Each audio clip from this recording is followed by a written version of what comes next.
शादी ब्याह ये भारतीय परंपरा, ये भारतीय संस्कृति कल, आज और आने वाला कल।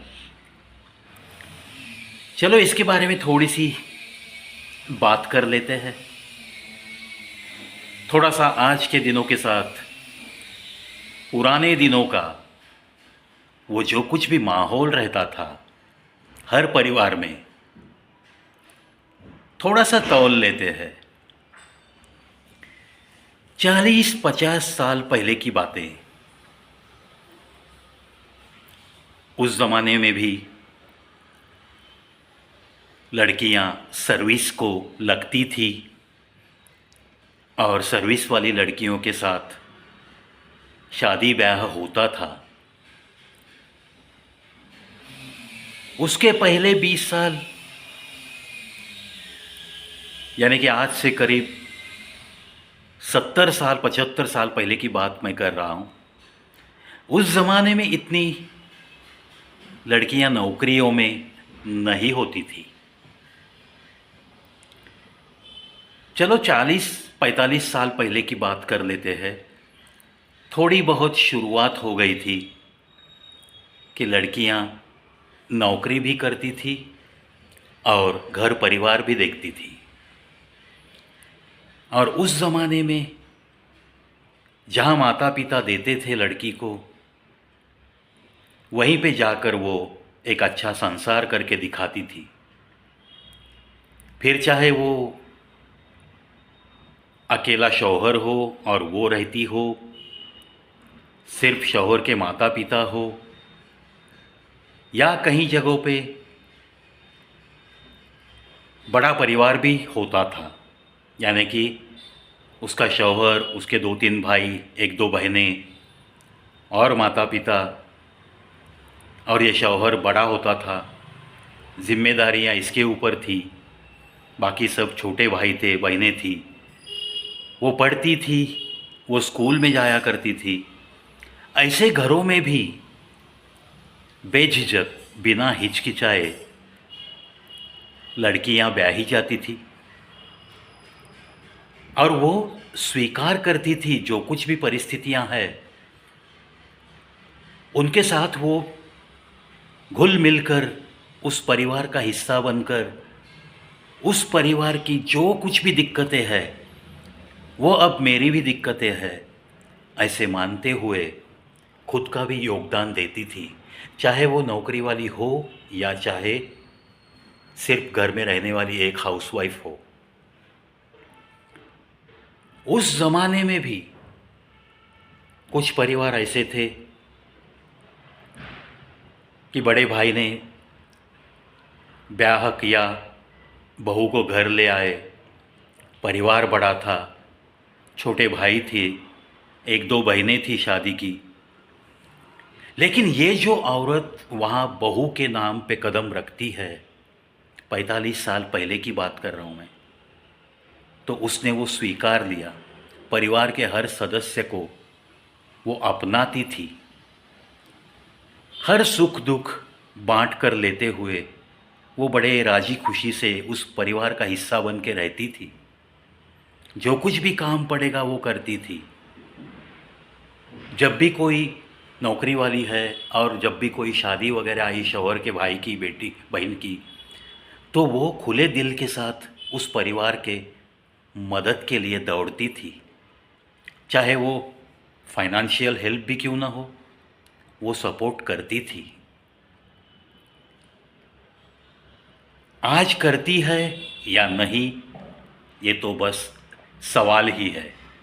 लेकिन उस ज़माने में जो परसेंटेज था ऐसी पॉजिटिविटी लेकर संसार करना, ये जो 45 साल पहले 50 साल पहले औरत के दिमाग में था, वो बातें थोड़ी सी आजकल कम नज़र आती है।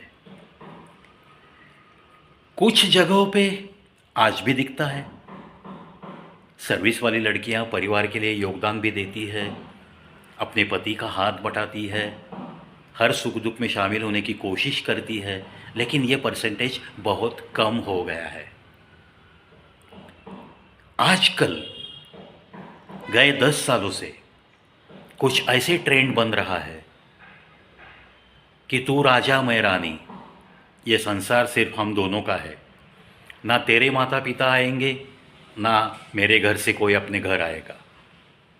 आजकल ये ट्रेंड गए 10 साल से है, और गए 3-5 साल से शादी ब्याह का महत्व ही दिन ब दिन कम होते चला जा रहा है। जब से सुप्रीम कोर्ट ने लिव इन रिलेशनशिप अलाउड किया है, यानी कि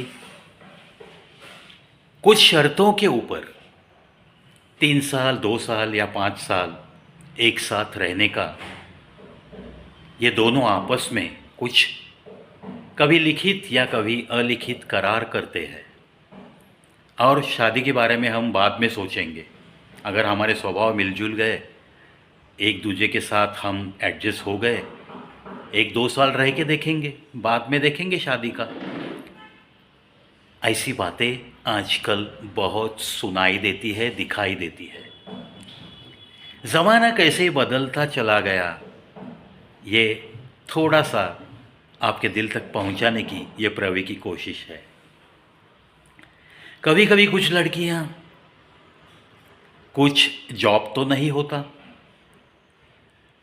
एक आध घर में बहू बनकर आती है, सब कुछ तो कुशल मंगल रहता है, पढ़े लिखे सास ससुर रहते हैं, पढ़े लिखे देवर हो रहते हैं घर में, लेकिन उस लड़की का कोई सपना अलग सा होता है। वही सपना, मैं और मेरा संसार, मुझे बाकी लोग मेरे घर में नहीं चाहिए। फिर वो अपने शौहर के कानों में कुछ बातें करना शुरू कर देती है, कुछ बातों का बतंगड़ बना देती है, क्योंकि वहाँ से निकलना ये एक ही उसका मकसद होता है। कभी कभी उसके मायके के लोग, आजकल तो मोबाइल का ज़माना है, मोबाइल नहीं था, 2002 के पहले की बात मैं करूँगा, तब लैंडलाइन पे फ़ोन आते थे। मायके में 1-2-3 लोग ऐसे रहते थे, वो भी उसे बताते थे, अरे तू उसे बाहर निकाल, थोड़ा सा अलग रहने की कोशिश कीजिए, आखिर ये तेरा संसार है, वो कब तक निपटता रहेगा। ऐसी बातें होना शुरू हो गया। और दोस्तों, ये जो हमारी एक विवाह संस्था है, ये जो संस्कार है, यह हमारी भारतीय परंपरा, भारतीय संस्कृति जो कि सर्वश्रेष्ठ मानी जाती है पूरी दुनिया में, उसे धक्का पहुंचने की शुरुआत गए 10-12 सालों पहले हो चुकी है। इसीलिए आज जब हम कुछ सुनते हैं कि नहीं यार, मैंने शादी की 50 साल पहले, मुझ पे बहुत जिम्मेदारियां थी, 2 भाई पढ़ रहे थे, 2 बहनें थी, वो भी पढ़ रही थी, फिर ये चारों की शादियां, वो भी तो मेरी जिम्मेदारी थी, लेकिन मैं खुशनसीब निकला, मुझे बीवी अच्छी मिली, वो सर्विस भी करती थी, लेकिन वो कहती थी ये अपना घर है, ये सारे अपने लोग हैं, इनकी शादियां हो जानी चाहिए, अच्छी घर आप हम लोग ढूंढेंगे, जहाँ इनको सुख मिलेगा ऐसी ही जगह पे इनको हम ब्याह करेंगे, इनकी शादी करेंगे, इनके भी संसार फलने फूलने चाहिए। ऐसे उच्च विचारों की बीवी मुझे मिली, इसलिए मैं जी सका, और इसलिए मैंने इतनी सारी जिम्मेदारियां उठाते हुए मेरे जीवन को एक आकार दिया है। इसमें क्रेडिट मेरी बीवी का है, मुझे एक अच्छी पत्नी मिली, एक अच्छी औरत मिली, वो तो मेरी दोस्त भी बन गई, मेरी पत्नी भी बन गई, और इसीलिए मैं बड़े आराम के साथ 50 साल उसके साथ संसार कर सका। ऐसा कहते हुए जब कोई बुज़ुर्ग दिखता है, जब ऐसी बातें हम सुनते हैं, तो बड़ा हम उसे अभिनंदनीय बाप कहते हैं, उसका अभिनंदन भी करते हैं। लेकिन आजकल ज़माना बहुत बदल चुका है दोस्तों। पता नहीं इस संस्कृति का आगे चलकर क्या होगा। ये विवाह संस्था जीवित रहेगी या नहीं रहेगी, ऐसी सारी बातें दिमाग में आती रहती है, क्योंकि आजकल की जो लड़कियां हैं, उन पे संस्कार करने वाली लड़कियां जो है, वो भी तो ज़्यादा बूढ़ी नहीं है, वो भी तो ज़्यादा पुरानी नहीं है। लड़की अगर 20 साल की है तो उसकी माता जी शायद 45-48 की है, यानी कि वो भी इतने पुराने ज़माने की नहीं है। इसीलिए कुछ संस्कार भी अलग हो रहे हैं और हर घर में कुछ न कुछ हमें दिखाई देने लगा है। मुझे शादी नहीं करनी, इस नतीजे पे बहुत सारे बच्चे पहुंच रहे हैं। एक तो अनएम्प्लॉयमेंट, रोज़गार नहीं है, और दूसरी बात, लड़कियां वो तो चाहती है कि हमारा शौहर अमीर होना चाहिए, और लड़के जो वेल सेटल्ड है वो चाहते हैं मेरी बीवी बस खूबसूरत होनी चाहिए, चाहे वो मेरी माँ की कीमत करे, पिता की कीमत करे या ना करे। इससे बेटे को कुछ भी फ़र्क नहीं पड़ता। ऐसे नतीजे पे बेटे भी आके पहुँचे हैं। ये बड़ी ताज्जुब की बातें इस समाज में हो रही है। तो ये समाज का जो संतुलन है वो पूरी तरह से बिगड़ चुका है, ऐसे ही मैं तो मानता हूँ। चलो, जो हमारे पहले की जनरेशन है, आज जो बुज़ुर्ग है 70, 72, 75 उम्र के, जिनका संसार हुआ है 50 साल का, और जिनकी बीवियों ने उन्हें बड़ी साथ दी है संसार करने में, अगर अपने सास ससुर के घर में भी कोई दिक्कतें हैं तो वो दिक्कतों का पहाड़ भी वो चढ़ चुकी है, योगदान दिया है अपना कुछ न कुछ। ऐसे सारे खुशनसीब बुज़ुर्ग जो है उनका तहे दिल से मैं अभिनंदन करता हूँ।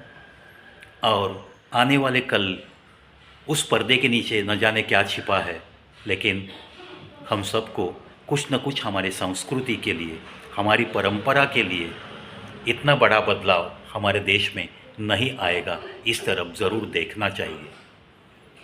थोड़ी सी इस विषय पे मंथन होना चाहिए, चिंतन होना चाहिए।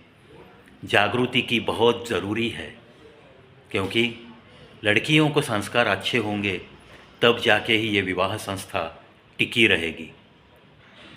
बेटा अगर कुछ कमाता है, बेटी से भी कम पैकेज है, तब जाके बेटियों ने बेटों को रिजेक्ट करना, ये थोड़ा सा कहीं ना कहीं बंद हो जाना चाहिए।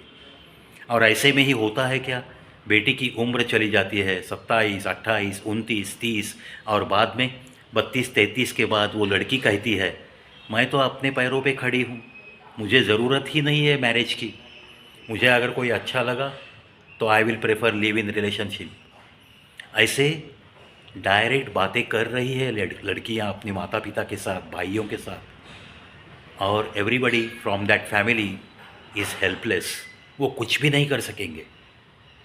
ये बातें हो रही है और इन बातों में इजाफा नहीं हो, ऐसी ही प्रार्थना के साथ मैं यहीं पे रुकता हूँ। लेकिन थोड़ा सा चिंतन करने के लिए एक विषय आपके दिमाग में, आपके दिल तक पहुँचा के आज आपको विदा लेता हूँ। लेकिन इस विषय पे ज़रूर आपको और हमें सोचकर कुछ न कुछ जागृति के लिए कार्य करना बहुत बहुत ज़रूरी बन चुका है।